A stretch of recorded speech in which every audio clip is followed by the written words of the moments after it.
Evening, everybody.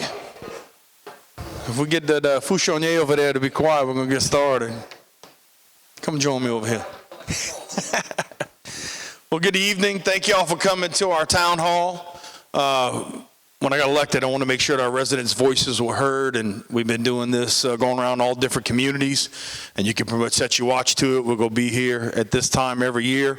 But if there's an issue between here and there, you're welcome to call us. We'll come down at other times. But we want to make sure that everybody knows that we're going to come down on certain days, certain times of the year to make sure that we get a good turnout and had a good conversation. So that being said, I thank y'all for coming out here. And I think time's our most valuable resource, and I appreciate y'all giving us some of yours.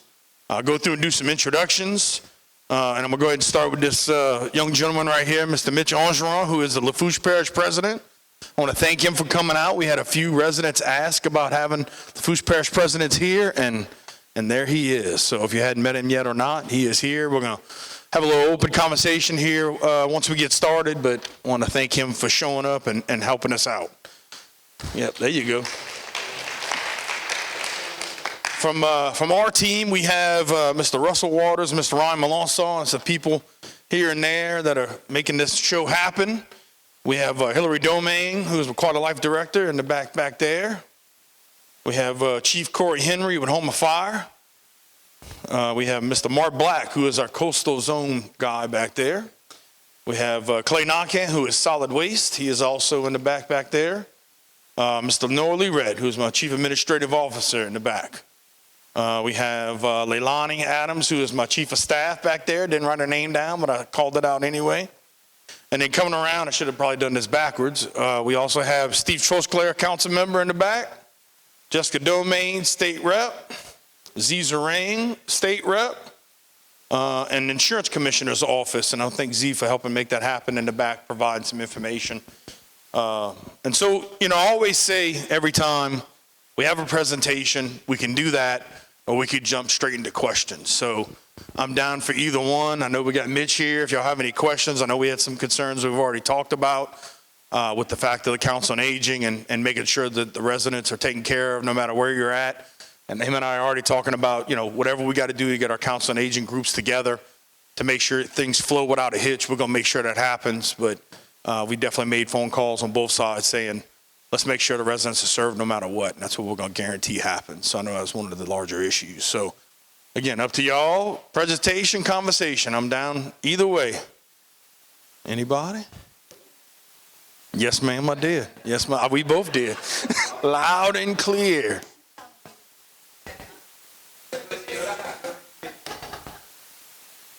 So any certain questions y'all have for either one of us that y'all want to talk about real quick, or we can go into, yes, sir. Both parish presidents. For Pointe Aux Chenes, because it's the dividing line between Lafourche and Terrebonne Parish, and it's in bad need of cleaning and dredging, and it don't seem like anything's being done about it. They sprayed, and most of it died, but they got a majority of it, a good part of it that's not even sprayed. But even though they spray it, once it dies, it's going to sink to the bottom, and you still don't have no drainage. And then also on the Terrebonne side, you have the forced drainage in the back of the side of Pointe Aux Chenes. It's plugged solid. So when we have a storm, there's no way for the water to get to the pump up the road from there. And if you want some more, Always want some more, yeah. I'm sure, Mitch, I'm sure wants some more too. The sidewalk in Pointe Aux Chenes is in dire need of fixing, especially in the front of the school. There's a tree that grew where you can't pass between the fence and the tree. And you got the kids that when the people park like at the library, the kids and the mom and whatever, they got to take the side of the road. And, it's a very bad hazard for the kids to be on that highway. And the other thing is the caution light for the school. It's in place. It's been in place. It just needs to be either put a solar panel or whatever it takes to get that going. Yeah, and what I didn't say, but we have some papers that we brought because we want to capture all these issues. We'll also get our team to come around and chat with you and make sure we get those locations so we get work orders created and get those issues resolved. I could talk real quick, and Mitch can chime in whenever he wants to on just vegetation maintenance and lilies. We have about 198 miles of bayous and waterways in Terrebonne Parish. And one of the things we're working on is trying to reinvent or reimagine the way we deal with vegetative drainage, cutting, and lilies and everything else. I love suggestions. Some kind of a machine that sucks up the lilies, grinds them up, mulch that up, and fertilizer. Yeah.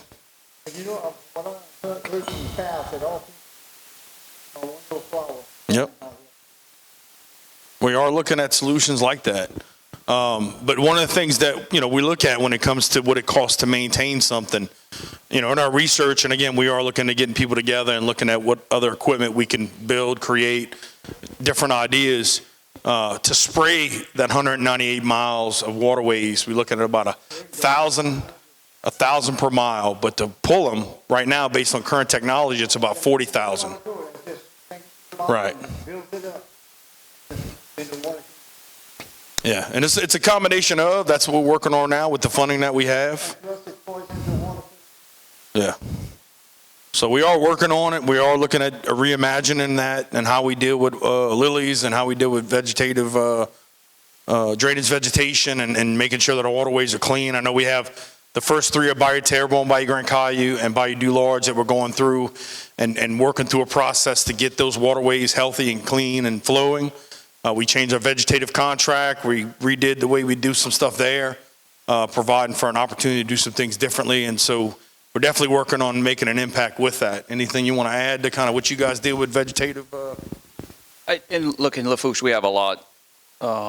Just Bayou Lafourche itself within Lafourche Parish is 100 miles long. So we face some of the same issues that you do in terms of vegetation. In terms of particularly your question related to potentially dredge in the bayou, that is going to require multiple agencies to work together. So that's going to be something that we would have to look at and strategize from an effective perspective. That would require us working together along with the fact that it's a state water bottom. We would also have to have conversations probably with the North Lafourche Levee District and Terrebonne Levee District, South Lafourche Levee District, Wildlife and Fisheries, and CPRA. So there's I'm not saying it's not possible. It is something that we're going to have to work together on. And that is a very good point because that is something that we've had to address in Bayou Lafourche and actually are currently looking at some similar issues and how we actually get that funded. So that would be my response there for you. And I actually made a note in my phone about that so we can talk about it later. Water lilies, within a year's time, goes back. Yeah. We were all hoping that this freeze we just had, this 135-year freeze, would have knocked them out. And I hadn't met anybody yet that said, man, it didn't. Even Wildlife Fisheries and the work they do at the state level, everybody was like, that's what it definitely seems like it. Yes, ma'am. Two parishes. Oh, they'll hear me. It's okay. We'll make sure everybody hears you, though. It's going to be split multiple ways to be paid for. So it's not like Terrebonne Parish is going to be hit with 40,000 or Lafourche is going to be, y'all going to be splitting it between both parishes to talk about the 40,000 number. I gave that number was just as it relates to removing lilies. Dredging's a whole different conversation. I'm just using a number. I'm sorry. Right.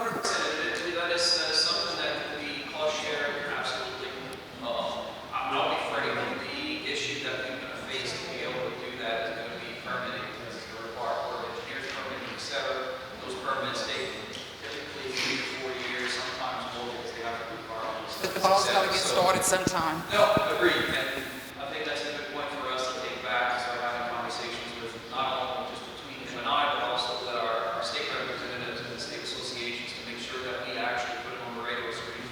So that's something that could be a long-term line.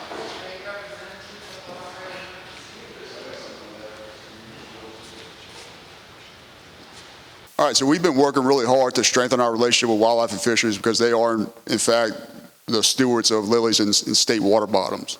So we established a couple meetings, talked to them throughout the past year, and then 2 weeks ago, we had a demonstration for a lily removal, where we've got a company out there because they don't have anybody that they contract with to remove lilies, just spray. So they were very interested in what we do. We brought him out there, we showed him the equipment, he liked it, we told him how much it cost, and he said, man, I didn't have an option this cheap to do this kind of work.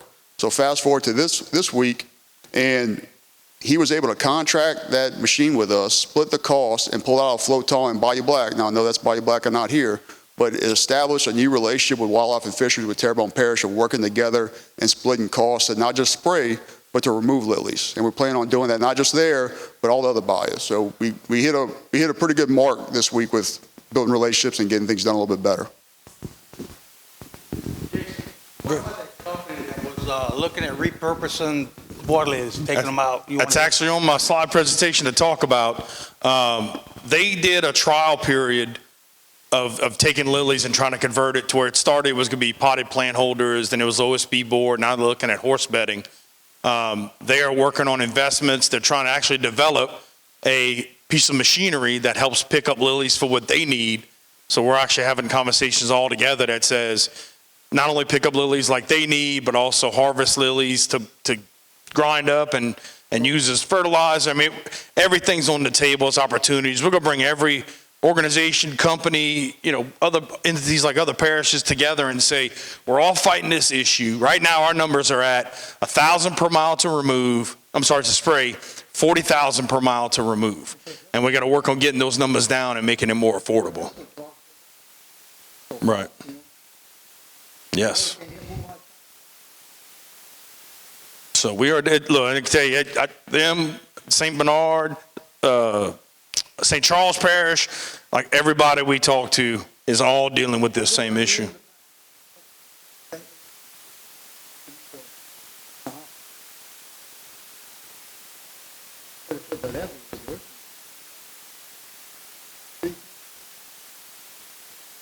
All right, that guy right there, he's to take that note.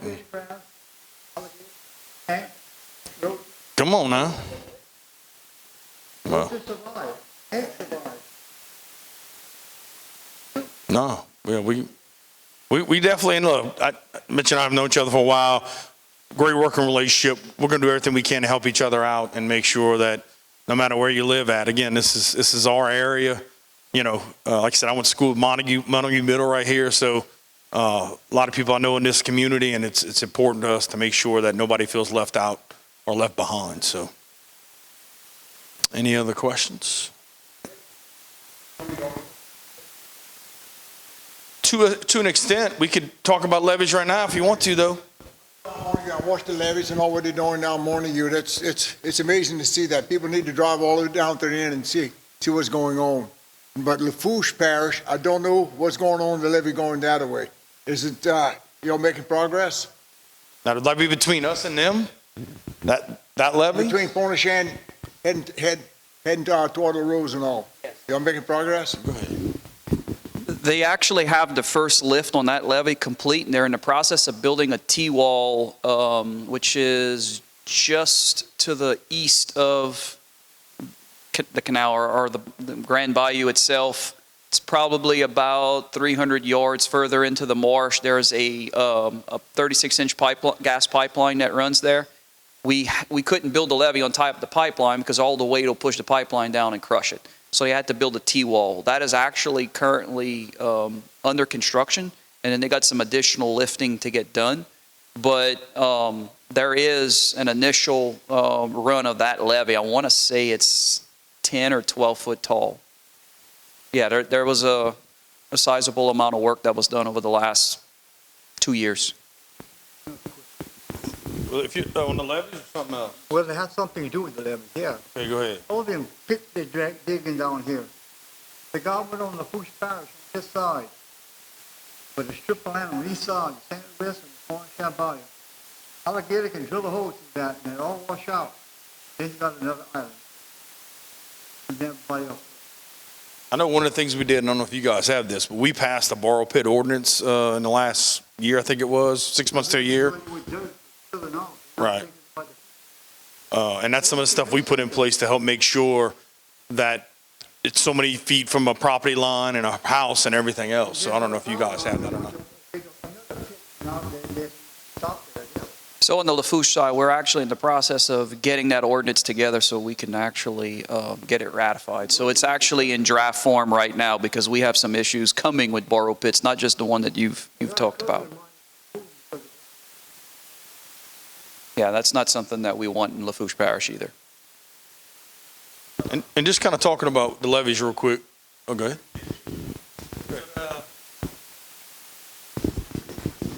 For the flow dams that they have on the levee, and that, what they're building right now, they're in pretty bad shape and all that. Do you have any future plans on rebuilding that to something like what they have in the Terrebonne side, behind Montague? Because I just went right, it's been a while since I went that way, because most of the time I just spin down here. And they got that cement tops where people, wildlife and the levee board could pass on top of it, check things out. But right here, the trucks are passing, but there's not a wide area for the footing or anything like that. Do you have any plans of fixing that? There are some plans, and what phase that is, I don't know, but I can find out. Okay. So what I was going to mention, so right now, when I look at, what's between us, our goal with both parishes is to get that to 15 foot, right? And so we're working on getting that done. The other cool thing is, and I know there was a lot of conversations about the Mid-Barrier Terre Sediment Diversion Project. With that being canceled, there's a lot of funding that's going to be put into some land bridges that are going to be built from, you're looking at Lost Lake all the way to Plaquemine, where that's going to be our first, I say our first line of defense, but you can have Berry Island, you can have a land bridge, then you can have the levees. So with all those projects getting kicked off and working, it's going to offer a lot more protection than what we've had in the past, with this area between here and Lafourche being one of the weakest areas and one of the most vulnerable areas in the state, most land loss. So we're definitely doing everything we can to work together and make sure we get everything up to that 15. And I think it's important to talk about, at 18 in Lafourche, with the system they have is different than a 15 kind of in between and everything in South Terrebonne, because if the water comes over, we got room. If the water goes over where they're at, it's right in the backyard. So a 15 here is really equivalent to the 18 like they have, and the debris line was at 18 foot for Ida. So thank goodness for that, with the work they did. But yeah, definitely all of us working together and fighting this battle and working with the Corps of Engineers to do things more cost effectively, where they might have a project that said it cost, $107 million, and we can do it between our levee districts for 26. And so those are conversations that we're having with Corps of Engineers right now.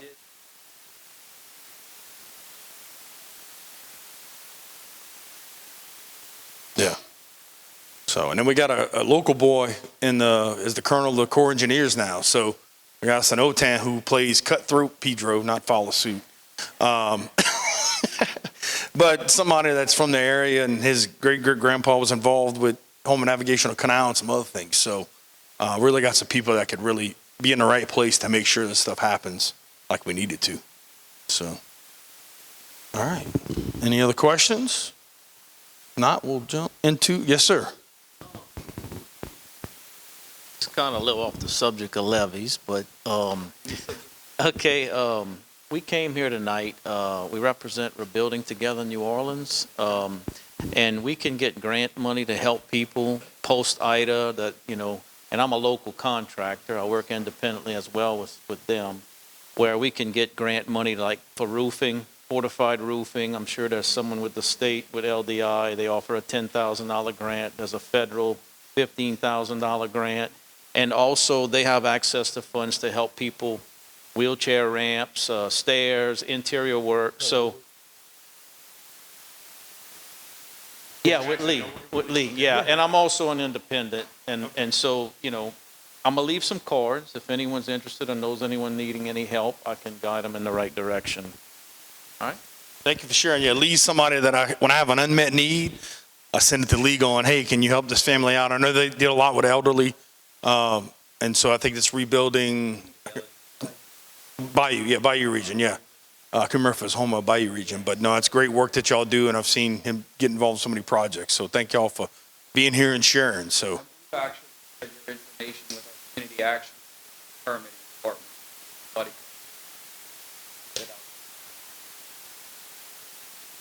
big need, yes. Oh, 100%. 4 years after the storm, we're all still recovering, you know. So.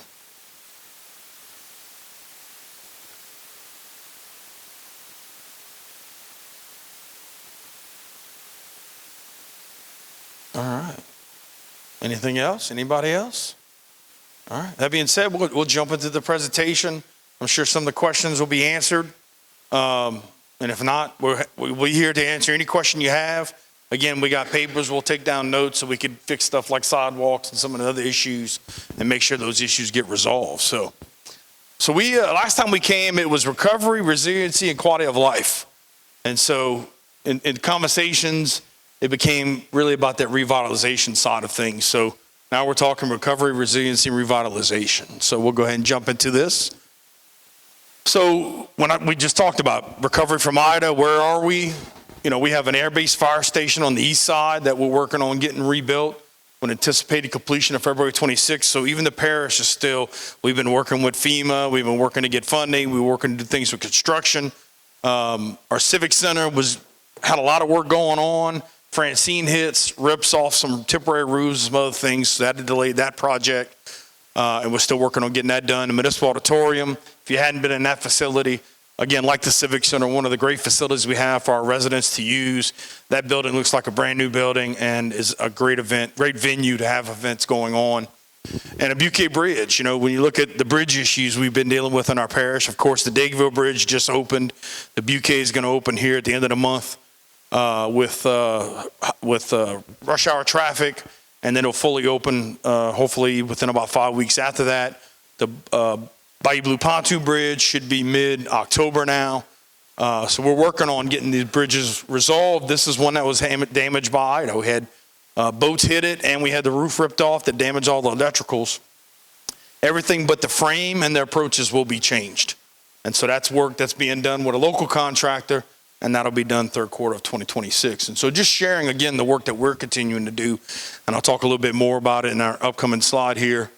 About the power plant. We just got awarded the second obligation of our power plant, which is $171 million obligated from FEMA. I think it's important to note that of that 171, we have to match it with a $22 million deductible, and we have to have a $14 million match the parish has to cover, because in most, if not all cases with FEMA, it's going to be similar to like a 90-10 match with anything. So even though we only had $65 million worth of insurance, and the power plant alone is $171 million, the Buquet Bridge that we're working on is a $10 million project.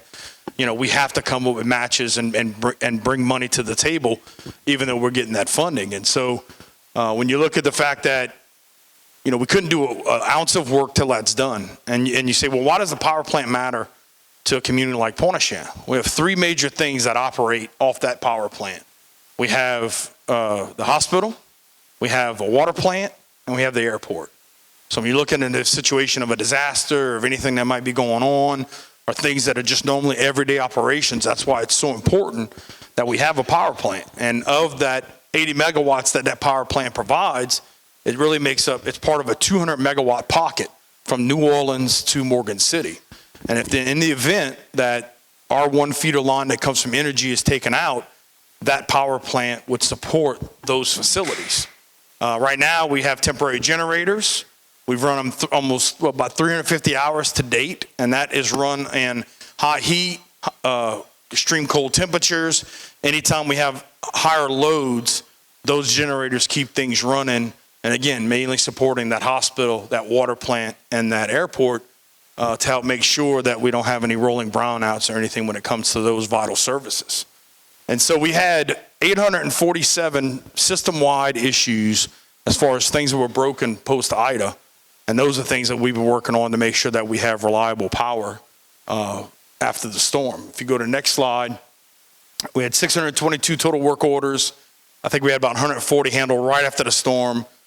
Francine had 386. So you're looking at over 1,000 issues created from both Ida and Francine that we had to deal with when it comes to electric grid that we have for the Terrebonne Parish is about 14,000 residents. But again, why is that important? Because if you need to go to hospital, that power plant's going to make sure that hospital's up and running with power, along with that airport and that water plant. And so, again, we're probably looking at about a 3 to 4 year project on getting that power plant built back up. But we're making progress, and we're getting that stuff to happen. And I really want to thank our governor, reached out to Secretary Nome and got that pushed through here recently, and made sure that we get recovery continued post-Ida. Any questions on this before I move forward? All right. Going into CDBGR funding. So again, related to hurricane recovery. Crazy enough that it's 4 years after the storm and we're just getting access to this funding. We had to go through an application process. That process was due November 30th, 2024. Told hopefully we'd have all our approvals, but we're still working with them. We have 2 projects that are currently in the process, along with 2 alternates. And we've talked about 28, 29, 30 projects. They basically took one of the projects and pulled it out as a separate project when it came to a wastewater project with Village East. And so that ended up making it into 30 projects. The projects, as of right now, must be completed by 2027. It's $117 million. They're not cutting us a check. We have to do work, get reimbursed. Do work, get reimbursed. We got to meet OCD's requirements. We got to meet HUD's requirements. We got to do environmental and compliance on stuff that isn't even buying a building, stuff like small business grants. But we got to, it's a lot of strings attached, but we have to go through this process, and we have to make sure we follow the rules. And if we don't, we have to end up giving that money back. So it's so important that we do that. And we actually have a list of the projects. And you can see a lot of things, a variety of things. People may or may not realize that since Ida, there's been town halls and studies and everything else to get information and feedback from residents to come up with the list of projects that you're looking at here. And even with this, we would get with OCD, we'd put an application in. Once they'd approved all our plans, everything looked good. As we got into the application process, they split things out. So where now that they activate the bayous is 2 phases. You have the support the seafood is 3 phases. Resilient community centers is going to be 2 phases. In some cases, they're saying we have to study something before we get the work done. Now, I, like anybody else, I hate a study, but when you look at a study related to like community centers, they're going to look at the parish and say, here are the areas that need community centers. And this is how big we think they should be. And this is the services they should provide. And that's going to give us a running total of what's needed for the parish. Well, we might not have enough funds to do the top 3 or 4 projects, but we know how much project number 5 is going to cost and how much project number 6 is going to cost. No different than the wastewater study, the stormwater study. When you look at adding sewage capabilities to the entire parish and all the rural areas, we have to look at the fact that we have 2 treatment plants, one on the north side, one on the south side. And if I add a community, if I add a street, if I add a neighborhood, if I add a rural houses, I have to understand what the need's going to be for sewage at that level, at the point that the sewage is collected and the point where the sewage is discharged at, right? So we have to make sure that with a wastewater study, it might be $5 million to do a neighborhood and another $500,000 to make sure the plant can process that extra sewage coming in. What that study is going to give us is, again, that list of areas that could use it, what it looks like it would cost to get that done so that we can turn around and go after grants. We're part of the DRA, which is Delta Regional Authority. For some reason, only 3 parishes were left out of that as an opportunity for funding when it came to water and sewage. We're able to get a part of that now. And we worked, actually they called it an act of Congress. It really was an act of Congress to get that done. But now that's another bucket of money that we have an opportunity to get to, that the wastewater's plan is going to help us identify what the funding requirements are and then go after funding for that. So, I mean, you can see we have pumps, we have things around skilling. We have this, again, to support the seafood industry. Activate the bayou, like I talked about a little bit before. That's going to be dredging, cleaning some waterways, getting rid of some debris and some vegetation, housing human services location, which is going to be something that helps us when it comes to sheltering during events. Small business grants, one that recently got approved, which is actually helping businesses that were affected with the storm. And of course, all this has to have a low to moderate income requirement. It's a certain percentage that you have to cover for low to moderate income residents and businesses to make sure that it meets all the HUD requirements. And so, again, a lot of opportunity. I think this is a shot in the arm that we need as a community, even though it is 4 years after the storm. And we're working to make sure that when we put out these applications for these programs, that the money gets to the people that deserve it and need it. And that's where I feel like we can make the biggest impact once we work through everything as far as the state level and HUD. Any questions on this? Any comments?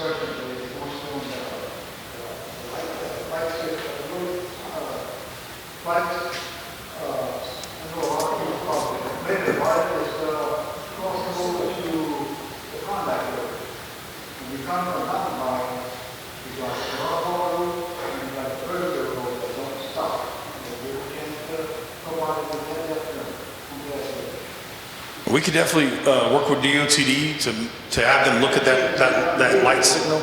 Because when that bridge was being built for that, it caused a big problem here. Yeah. And I'll be honest with you, I'm outside of that. I mean, yeah, I got all the race that here. I couldn't go shit. I couldn't get the long, the river.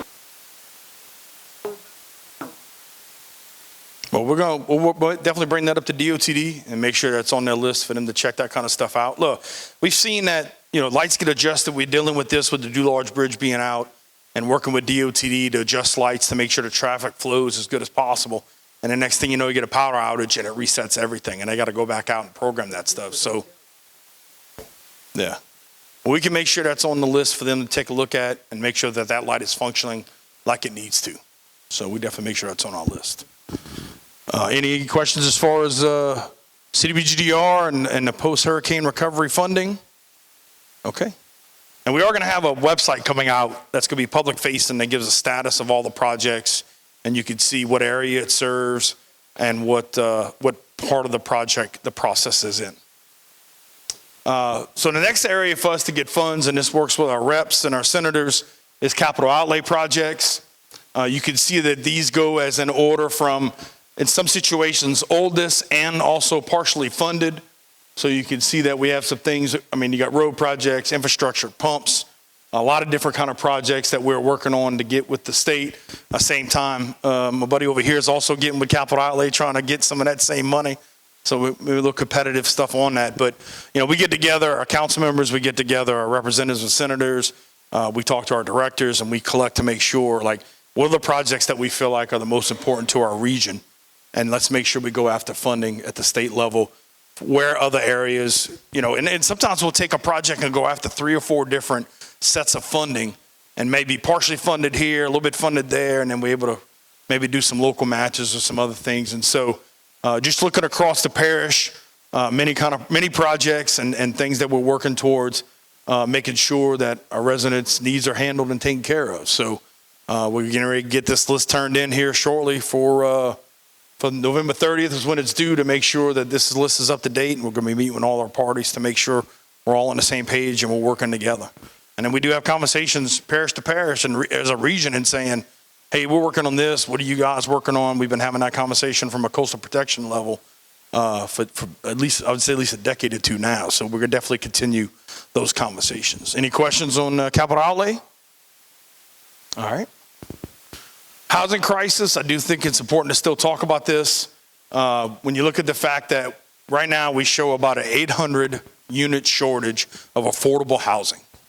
And right now we have these 3 projects, 90, 40, and 120, that you're looking at probably within the next 18 months or so to 2 years to be able to get these properties online.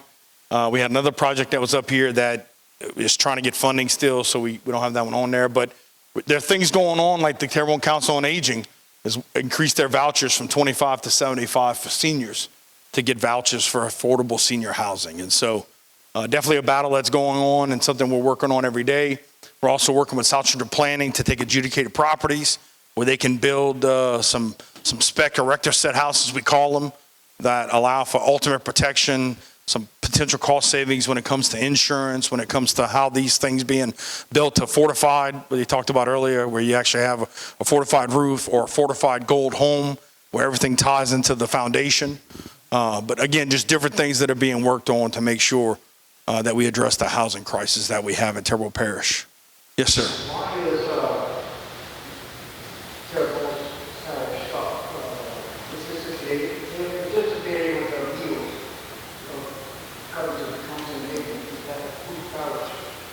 So we've had that conversation. We're going to make sure that residents don't miss meals no matter what we got to do. Mitch and I have talked about that. We're getting our council and agent groups together. But at the end of the day, we're going to make sure that all our residents are serviced. We're going to make sure that it doesn't miss a beat, even if we got to come deliver some meals ourselves.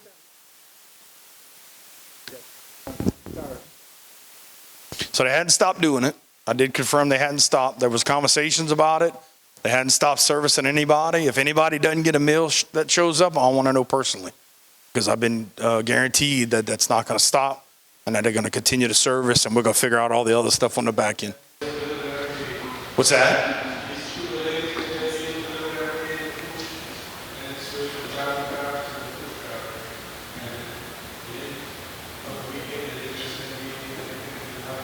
There we go. We're going to make sure people don't miss meals.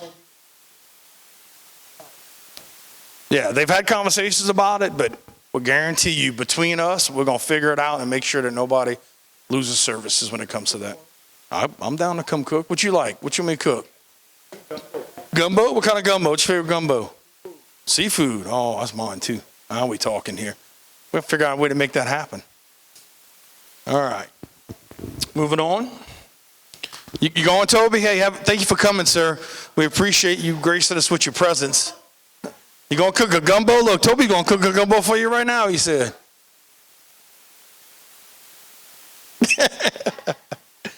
So look, we talk about rebuilding, recovery, a lot of stuff that's been frustrating and tough for our residents. So we like to talk about economic well-being, economic development. We had a great announcement with Neuro.io, a $100 million innovation campus at the old Korea building in Houma by the Civic Center. We got some expansion going on with West Side Boulevard and Martin Luther King. If you're at the intersection of Martin Luther King and West Side Boulevard, you can see there's a side that doesn't have much development. It's been due to the lack of utilities. So TITA and EDA came in and helped get a grant that's going to allow for us to put some utilities in place and foster some development there. The parish bought the Whitney Bank building at the end of 23. And so that's expanded some foot traffic downtown with the DA's office and the police department moving into the courthouse. We have the Fletcher workforce, that building that's been completed, and the nursing building that they're currently working on right now. So again, you're seeing organizations put money into workforce and skilling and making sure that our residents have the tools they need to have higher paying jobs. Cynthia, Louisiana, that Steve had talked about earlier, they'd basically started a pilot project. They're working on a collection boat right now, and they're working on purchasing the property that they're currently leasing. They've been raising some funds. So it's all about, with them, their seasons, and so they try to do things in the off season. And that's the stuff they're working on right now, is the collection boat, which we have guaranteed them that somebody down here can get that fixed and built better than anybody else. We're definitely trying to use local resources to build innovative boats and vessels and everything else that we do so well down here. We have a health unit, which I know health units have a negative connotation. We're talking about that being the health unit at the Community Outreach Center and working with, thank you for coming back, sir. Appreciate you. I don't you know gumbo. So we have bids that should be in by the end of 25 with a 1-year construction time.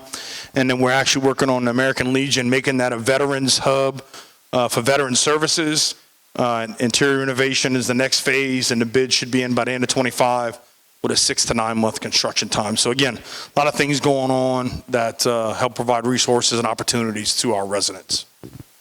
Any questions on this before I move forward? All right. What we got next, sir? I like to throw this up just to get everybody an understanding. Permits definitely take longer than they used to. I think at one point it might have been 2 to 3 days. You know, you look at, we were right around 3,000 permits a year up until Ida. That almost got to 8,000. We've kind of settled back in around 5 and then kind of jumped up to about 5,500 is what we're on track of now. You know, it's about 2 to 3 weeks, but we are working with doing some things differently or better when it comes to our permits department. We actually just made an adjustment to put our gas utilities people and our permits people together that make the process for applying for a permit for a gas generator. We've had a lot of issues. That's running a lot smoother than it used to be. So just working again, making changes to make sure that government is not a hindrance, that government is not in the way, that we try to make sure that people have assistance and help when they need it. Next. Insurance reform. So we've talked a little bit about levies. The parish presidents met with Mark Cooper, who is on President Trump's task force only guy from Louisiana in that.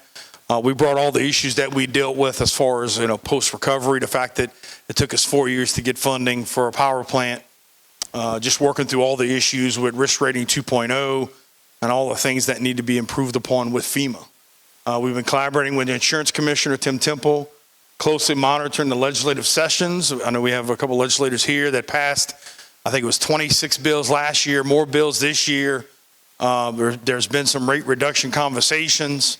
But every day we're having a conversation, just trying to make sure that the insurance companies know, again, the things that we're doing, like fortified roofs and everything else, that makes a difference. One of the things that people may think it's a little bit of oversight with government, but when we talk about getting permits for roofs after storms, when we get those permits and they come to us after and they say, what percentage of residents have new roofs now?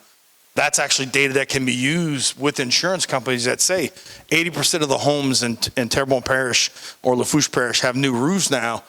That's something that could help us maybe get some discounts down the road. So every time we have data like that, it helps us get the information to the people that we need to.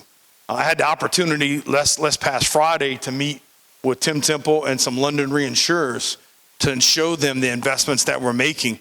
The conversation around, right here in Montague, where the water was right up to the levee. We showed them the pictures. The fact that Terrebonne Parish residents have taxed themselves to build a system between $1.1 and $1.2 billion. But just for Francine alone, we saved FEMA $1.7 billion. Right? That shows how we invest $1 in our coastal restoration and protection, that it saves the government money, which allowed for some revenue sharing changes to happen at the federal level, which is going to allow for more money to go into coastal projects. But being in the conversation that says we can show how we're investing money and we're getting a return on that investment. We can see the difference between Ida and Francine with less roofs lost and less poles down and everything that we're doing to harden our infrastructure. But it's time for these companies to give us credit for the work that we've done. And they're going to come down to Terrebonne. They're going to walk on our levees. They're going to look at what we're doing. But again, just in the conversation around fortified roofs and everything that comes with fortified homes and what opportunities that has to save on insurance premiums also, those are all conversations that we're fortunate enough to be a part of. And that's where, we get involved as far as certain things that the parish can do, certain things that the state can do.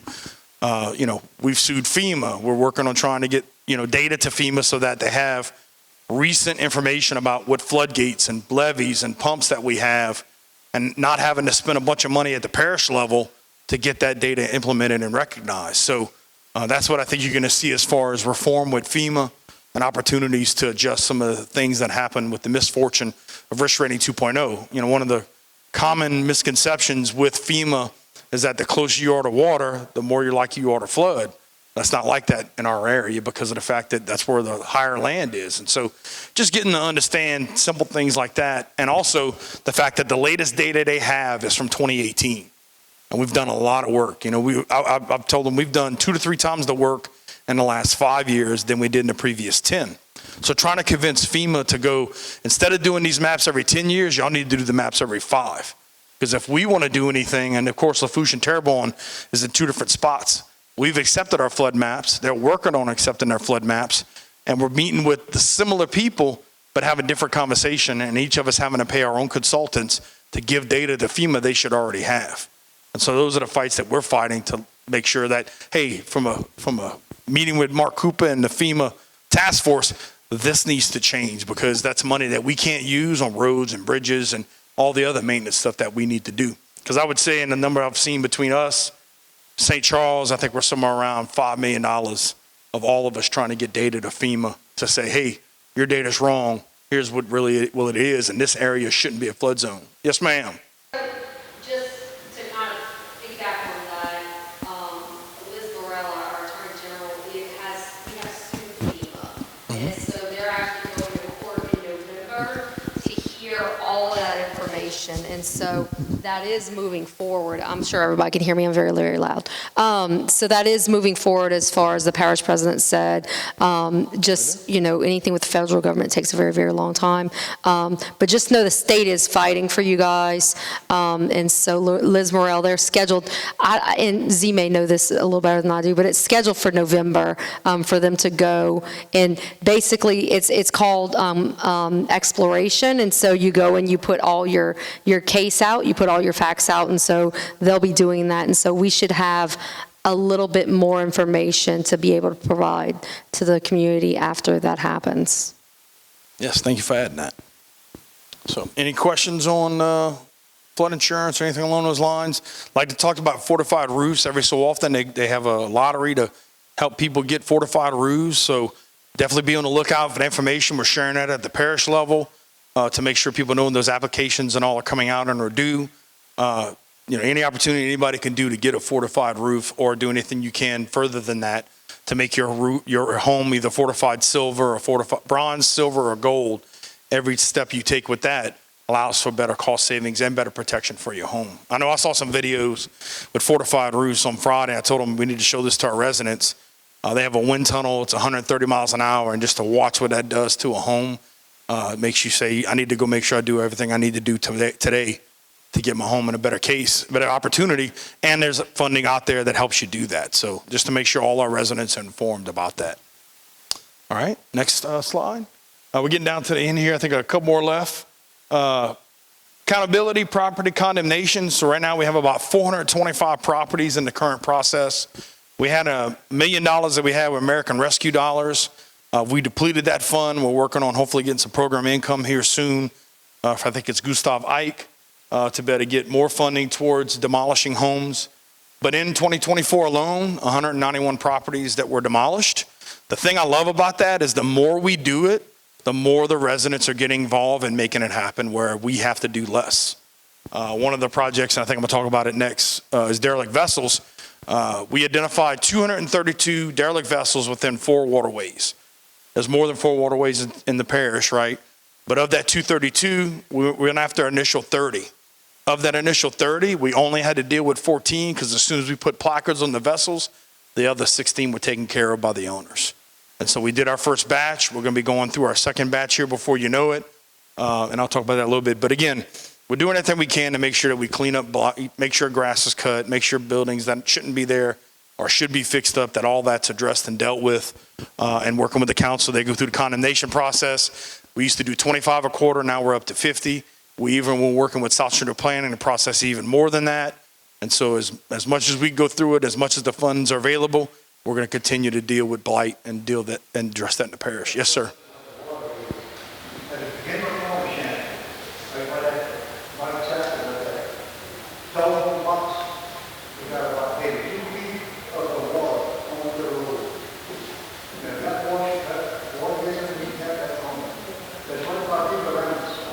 Okay. We'll make sure we put that down on our piece of paper, and we're going to make sure we get that to DOTD to make sure that that they're aware of that issue and they get it fixed. Yeah, well, at a certain point, especially if it's state highway or parish roads, there's right-of-ways. But if it's along, yes. All right. We'll make sure we make DOTD aware of that and make sure it gets resolved. Yeah. Thank you for sharing that with us. Okay. Some other things that we did, we revised mobile food vendor ordinances to make sure that we make sure food trucks are managed at a level that it needs to be.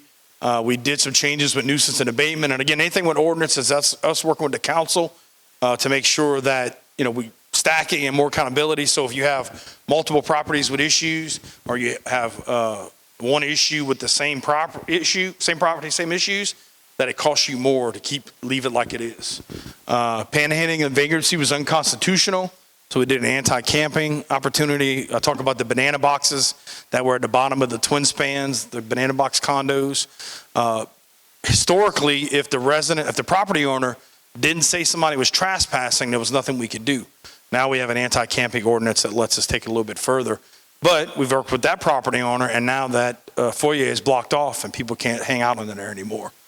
Recreation accountability, we have a master plan, more teeth, brought the recreation groups together, recreation districts together, where the president of each group gets together and they can work together, they can share information, they can work through issues together, and making sure that if residents or anybody has issues, that'd be your first stop when it comes to resolving recreational issues.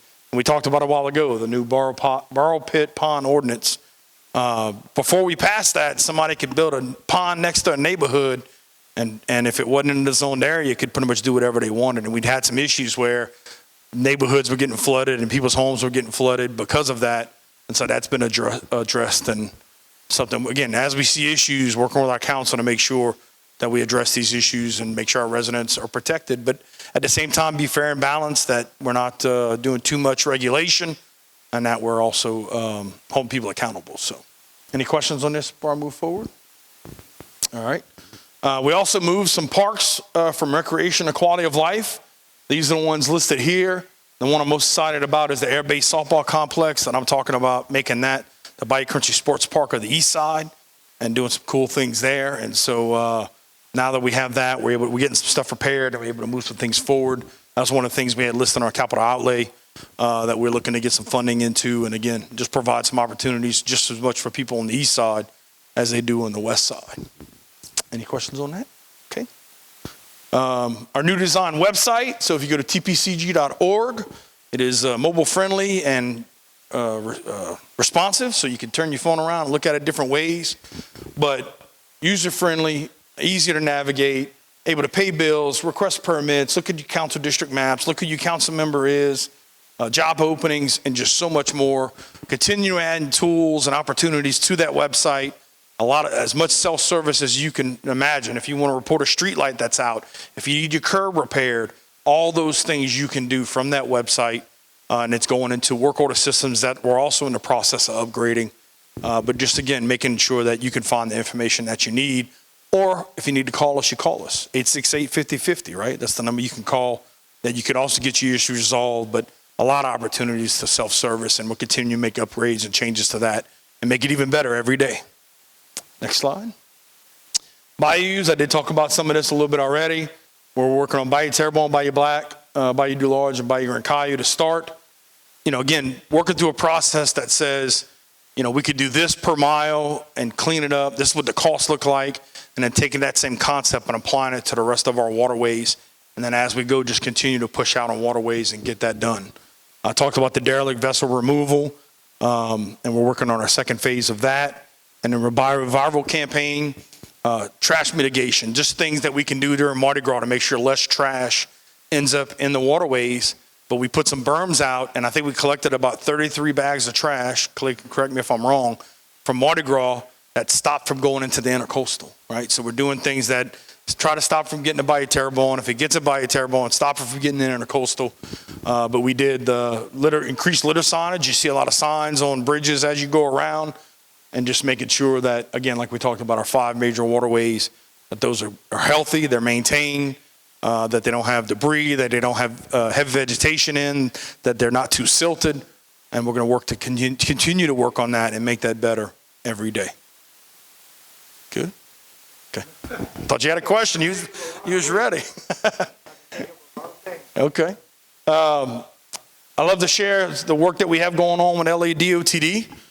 Look, we've been dealing with bridges, we've been dealing with roads, but the thing I like to say right now is that over the next year and a half, DOTD is going to spend between 20 and 25 million on projects in Terrebonne Parish, right? If they didn't do that, we'd have to find the money to do it. The governor, the legislative body has made some changes to how all that works and runs, and I feel like we're already seeing the effects of that.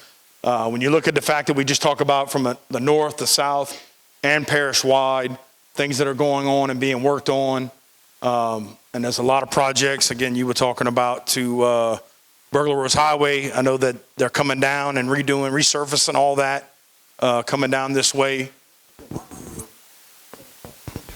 Right. They're working their way down to get to all the roads, and they got some stuff that's going to be let sooner rather than later. And then once that's done, they're going to continue to move down. Right. So,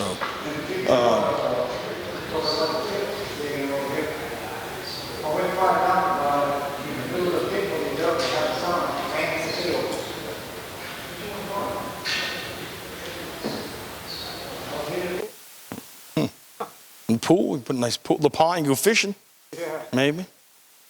But yeah, so again, DOTD, I think, when you look at the work that's being done, whenever there's progress, there is pain. And I know it's frustrating with things that are being closed and open right now, but the work needs to get done. Our roads need to be in better shape. And I think moving forward, DOTD is going to be more proactive, more successful. And we're definitely working together to make sure they have everything they need. In areas that we can step in and cut grass, we're doing that and helping them, because the same people that cut grass are the same people that fix potholes for DOTD. So sometimes they have to stop one to go to the other. And we are having conversations about us and Lafourche being our own district with DOTD, which I think is a very good opportunity of happening. They do. They do, but only get to so many cycles a year. And if they get pulled off and put on road projects, that's some of the things that DOTD is dealing with that they're working on getting better at. So, yes, ma'am.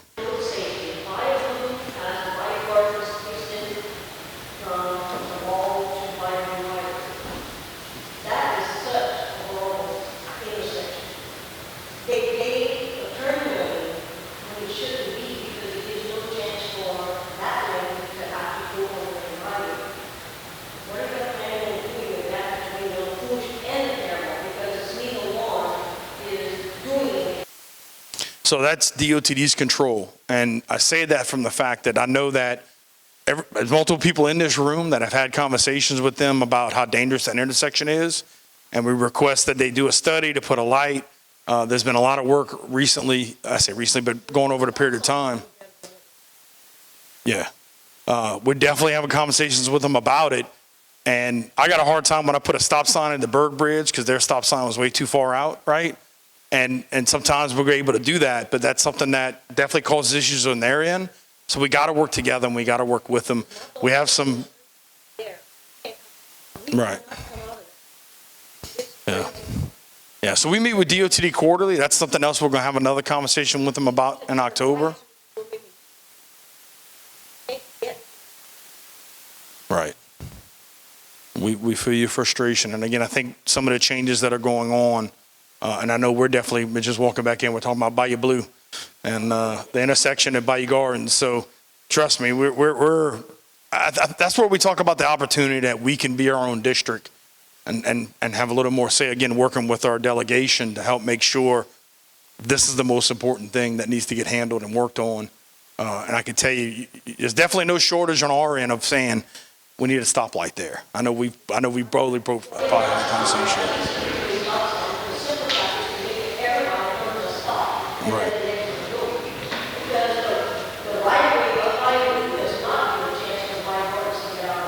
Right. That intersection has absolutely charm. It frustrates me also, for the same reasons it frustrates you, frustrates Jason as well, when we try to ride most people residents. And that's something we'll take up with DOT because it has to be them that do it. Yeah, we got a guy we knew, Archie Chess over there. We definitely, he gets tired of hearing from us, I'm sure. I mean, another opportunity is you stand out there with a hairdryer like they think it's a radar and everybody slows down. You can try that too. So, yeah, we appreciate you sharing it with us because, again, every meeting we have, every conversation we're going to have, we're saying, hey, look, what's going on with this? What's going on with that? Let's make it happen.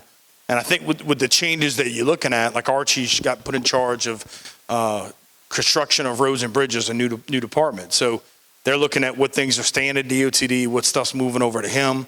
I know he's been charged with making sure that some contractors do some more work and some of that stuff moves faster. Some situations where grass gets cut faster and some other things. So some changes are definitely coming.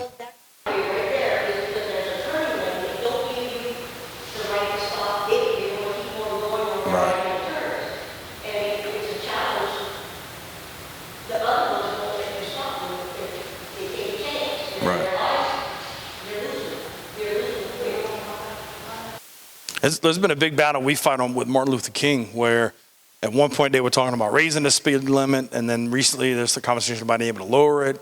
I've been talking to him before I got elected about trying to get a turn lane in there, and I think all that stuff's hopefully coming to fruition that DOTD's probably working on for the last 10 years. And so, yeah. And so as I understand, it's coming. And look, when you look at one of the things with the changes they made with DOTD, one of the things that Rep. Fontenot had been a part of committee and did a study, and they saw that with DOTD across the country, of the projects that were put out to bid, most of the other states were doing about 80% of the projects that they bid. Louisiana was only doing 23%. That's why you've seen the changes be made that had to happen at the legislative level with the cooperation of the governor. And again, new people being appointed to some new departments, because again, they've been fighting this battle for 30, 40 years. I think arguably between FEMA and DOT at state level, some of the most bureaucratic organizations in the country, right? So again, the changes, things have been in place. You know, you look at myself and the governor, we've been in office for a year and 8 months now, 9 months now. A lot of things have moved forward in a short amount of time with everybody working together, knowing we got to fix it, right? And even us parish to parish are all on the same page. We got to get this fixed, and we were going to do everything we can to help make sure everybody has the information they need and get some decisions made. So. They have like a circle term. You or other people return like they want. On this, not yet, they got the same thing on that, and everything's so simple. And no trouble. Not my island over there. Up Penfield, it's like a breeze over there. Yep. You can go either way you want. Turn go that way, you get like a circle. And go into I think roundabouts are the thing that residents get aggravated about just as much as probably grass and roads. Like, we got just as many people love roundabouts as hate them. So we gotta figure out that balance.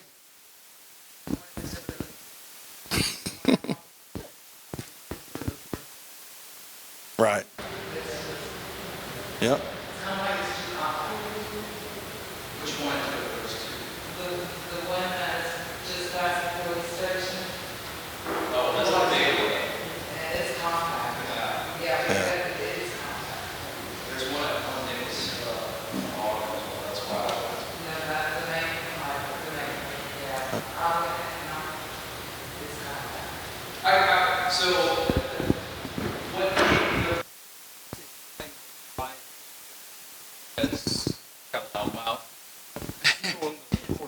To explain why DOT has gone towards roundabouts, it helps eliminate some stop signs, it keeps traffic flowing, that kind of thing. And it's actually a practice that's incredibly prevalent in other places across the globe, and it hasn't been something that hasn't been practiced here in Louisiana or across the United States very much. It's becoming more and more popular. So I will tell you that it works. Us as drivers here in Louisiana got to get used to it. But in my previous life, before I worked in government, I had the opportunity to travel abroad when I worked for Hornbeck Offshore. And every other place that I've been to, they had roundabouts. And I've been to one in the Middle East when we had a couple boats working out there. And it was 5 lanes, which was absolutely insane. I hope we never see that here. But it does help with the traffic flow. So that's why they're doing that. And it is something that we got to get used to. I get you. I don't like the one in Thibodeau yet either.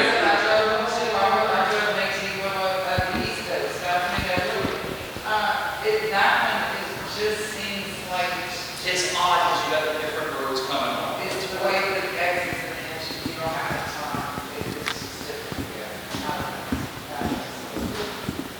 different. So moving on, I think this might be our last slide, and some of this stuff I already talked about. I find it's important to give people information so that when people understand, as we sit right now, we estimate about $40,000 a mile to remove lilies. And so ways to get those numbers down, ways to help make sure, working with wildlife fisheries that, maybe if you spray in the spring and not wait till the summer with the way their budget falls, just doing some different things there. But we are looking at it. We're working on trying to, again, do vegetation differently and reinvent, working with all the companies saying, let's come up with some better ways to do this because all of our parishes are dealing with it. We did some striping projects on both Savannah and Hollywood. Again, those are a lot of times we look at most traveled and RECs and all those other stats that we look at where we got to apply some striping. We're able to do that. We're working on some gas line upgrades where we had some issues in the parish for storms around Plantation Gardens, Summerfield, and Terrebonne. And so we got those projects going on. And then we have our Dulac pontoon bridge, which will be October, November of '25. That was hit by a barge, about $1 million worth of damages. And of course, we talked about the Butte Bridge, third quarter of '26. And so one of the things, I hadn't said it yet, but we don't have enough money to do everything we need to do. So in some situations, like with striping, we might even better put $300,000 to it this year, or $250,000 to it, or $400,000 next year. Anytime that we can take that, put those together into a larger project, get some funding at either the state level or the federal level, we're definitely doing that. Partnering with other parishes with South Central Planning they bought a striping machine, and they're going to hopefully provide us a cost-effective alternative to striping, right? When you so much a mile and handling some emergency projects. So we're doing different things to help make sure that the grass is cut, the roads are fixed, bridges don't have issues, and working with, again, fellow parishes, working with our delegation of ways to just do some things and try some things that maybe have been done. And again, situations where we can give our employees skills and tools where they can do some of these jobs, and or work with contractors to get it done and augment that. So we're always looking at that. Yes, sir. Yep. Yeah, we are working with Levee District. Again, every group you can imagine, Coast Guard, Corps of Engineers, Levee District, of us working to make sure we're working together, that when we have a lot of trucks going on something, that we're working together to make sure that those roads are maintained and held up to the standards that we all need them to be. Because, it's good example was for the Dularge lift that they did right before Francine. They had 6,700 dump trucks go on Brady Road. So it really tore that road up, and really didn't pay for us to get anything fixed till they were done. And then Levee Districts were working to bring that road back up to standard. So we are having those conversations. Again, that's something I learned between all the parishes, that we're all dealing with some of those same things. As of right now, in conversations that we're having, they are. So, but it's a cost to all of us. We had the same issue, and we worked with 11 districts to go back and fix the road after they did it. And that's something you have, what we've learned, and it's because this levee work has really become a thing as of late. We got to get dirt in different places. Now we're seeing more and more damage to roads that we didn't see before in either parish. So now what we got to do is make sure that we're talking to our levee districts, we're working together, and that we make sure they understand they have an obligation to help us take care of that road, because but for that work, that road would be damaged. No, the land is so soft, it's going to give it. The land is so soft, it's going to give it. They need to go take over the rock truck. They have a hole so big over here by this car, but the truck ended up in the line, when he hit that bump, that hole, his truck went into the car. We'll make sure we know where that is, so we can. They just patched it, okay. Right. Well, it's something that, look, we hear that complaint a lot with all the road work that's going on in closer to Houma, is that, well, they did something and it's bumpier now. Well, the process that they go through is they're going to go through and fix any subsurface issues. So sometimes they might have to go 3 foot deep to get the subsurface built back like it needs to be, or they might have to fix a drainage issue. So that's what they do. They run through the miles of road they're working on, and they do that. And you got some bumps, and then that holds until you get all that done on both sides, and then you come back and they overlay it. So look, it does get bumpy for a little while, but it is a process that these people have been doing this for years, that know if they do it that way, it's more cost effective than fix, come back, overlay, fix, come back, overlay. So again, with progress is pain, and we just got to be patient and know that it's going to be better, and we'll have other issues that we have to address and deal with after that. So, well, that's my show, my song and dance. Here to answer any questions. That's when I'm going to say that. Will the moratorium be extended for new or existing RV parks? So as I understand right now, the moratorium's in place, and Steve, correct me if I'm wrong, I think he had actually passed it, until they get the new stuff in from South Central Planning, that the moratorium is holding till that. So And, it is not, okay. excuse me, I missed it. He said it's in place for 90 days. 90 days? Right. Okay. Can someone get a permit now for an RV on private property? So right now, you could get a permit if it's up to, if I'm not mistaken, 3 on a piece of property. Anything above 3, is where the moratorium is in place. Okay, above 3 moratorium. Thank you. No problem. All right, any other questions, comments, concerns?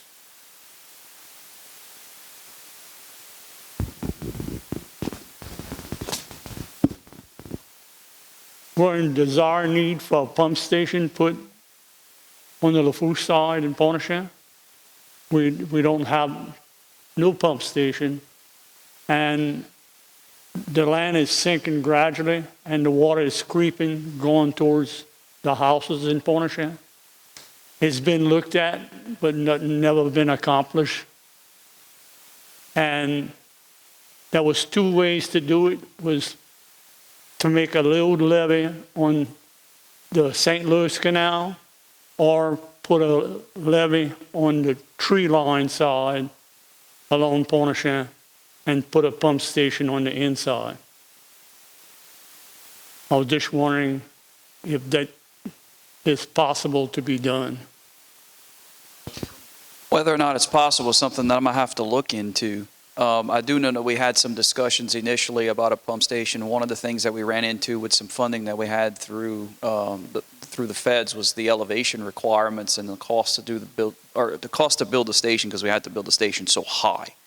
Now with the changes as a result of the levy for Reach K&L, that helps us out some, but that doesn't completely eliminate it. So that's something I need to circle back on for you. We get on our papers, if you want to write down your name and number. I'll get it. Sure, look at that. Perfect. Perfect. Questions, comments? I have a follow-up. Go ahead. On your question regarding the tidal pipes and Reach K, actually reached out to our levee district executive director, and they're actually in engineering right now. The intent is for that wall, there's going to be a flood wall that's going to go up to 15 foot. So when they construct that is whenever they're going to address those pipes. So I was able to, from what I understand, the wall is going to be on the front side, and they'll be able to roll on the back side of it. Yep. Look at that. Your fire station? Yes, ma'am. I think I got some fire station people over here. In fact, she's asking the fire station is going to be rebuilt. Hey. Say that again, Ms. Rowena? She's asking they're going to get a new one. Hopefully, eventually. Big thing about the fire station is we did receive probably close to $1 million from the insurance, and you would think that would be enough to build the fire station, but and then the architect came back and said it's probably going to come in high, like probably around 1.4 million to build it. And the bids came in at 2 and 2.5 million. And we're not trying to build the Taj Mahal. We were just trying to build, you know, kind of something similar to like what you see down the island in Lower Montague, cement block at the bottom with the living quarters, a little bunk room on top. So nothing much bigger than what you see on the island in Lower Montague, just a little bit bigger, but bids came in extremely high. The other issue we're having is the insurance is going up wild without Pointe Aux Chenes Station. So the 3 stations we have left, last year the insurance went up like 50 grand. This year it went up 50 grand again. So I mean, that's just astronomical we're having to deal with, just the increases, and you know, just the everyday increases too. So,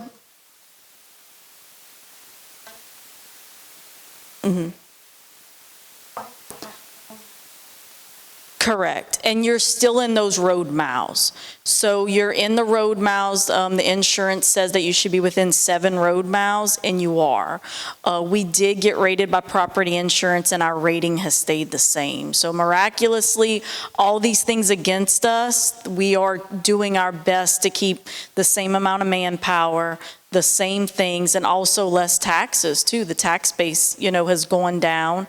Insurance has gone up. So like I said, we are doing our best to keep going what we have had the last couple years, like I said, kind of with everything against us. But one good thing, we're, like I tell everybody, we got a lot of things against us, but we are very, very blessed. We still have volunteers where some departments, volunteers is non-existent anymore. So like I said, we're doing our best. But if anybody has any specific questions or wants to come to the fire station and talk more, y'all are more than welcome to come by, anytime. Same thing if y'all need smoke detectors, things like that, or any advice about fire safety, that's what we're here for. I know we'll be visiting, like the Council on Aging soon to just go over some things, but even if you, not a member there or something, you're more than welcome to come by. We have trainings, usually about once a week, same thing. If y'all want to come by or, come check us out, the door is always open for you guys. So, no problem. Thank y'all. We could buy a Pointe Aux Chenes cleaned out, that you can maybe take the fire station from the Holland and put it on a barge and bring it up. Hey, I'm willing, I'm going to talk to Ms. Jessica in a couple weeks. We may come out with some different ideas. I'm definitely open for suggestions. So, we're kind of hoping to, maybe even kind of try to mitigate, not actually pick up that station and move it, but as you know, the residents had to be moved. So eventually that fire station will probably have to be moved also. So we might be able to kind of do a combination with some of that too. So, but yep, I'm open for suggestions. Hey, if we put it on a barge, we can move it. We'll leave it on the barge. It could be just like a floating station, a houseboat station. That we'll worry about that next meeting. Thank you. All right.